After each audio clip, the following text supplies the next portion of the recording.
దేవుడి కోసం పరిగెట్టాలన్నా, జీవితాన్ని కట్టుకోవాలన్నా ఈ రెండు సమయాలు లవ్ అని, చెత్తని, తిరుగుళ్ళని, వ్యసనాలని, ప్రేమ, దోమ, గాడిద గుడ్డు అని తిరిగావో, ఒక్కసారి ఆ వయసు అయిపోయిందో మళ్ళీ తెచ్చుకుని జీవితం బాగు చేద్దామంటే సమయం నీ చేతుల్లో ఉండదు. అందుకే సొలొమోను గారు అంటున్నారు, జాగ్రత్త మనుష్యుడా జాగ్రత్త.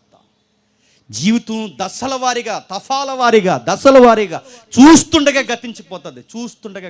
నువ్వు వెటకరం అనుకుంటున్నావేమో, నువ్వు సరదా అనుకుంటున్నావేమో, ఈ రంగులు, హంగులు, పొంగులు ఇవన్నీ లైఫ్ లాంగ్ ఉంటాయి అనుకుంటున్నావేమో. ఎంత అందగాడైనా, ఎంత అందగత్తైనా ఒక్కరోజు నడిప్రాయం దాటిందో మిగిలేది దుఃఖము, ఆయాసమే తప్ప ఇంకేం మిగలదు. ఆ రోజు నువ్వు సాధించింది ఎనిదిరిగి చూసుకుంటే నీ జ్ఞాపకం వచ్చే ఏమొస్తాయి అనుకుంటున్నావు? పార్కులు గుర్తొస్తాయి అనుకుంటున్నావా? తిరుగులు గుర్తొస్తాయి అనుకుంటున్నావా? ఎగ్గొట్టిన చదువులు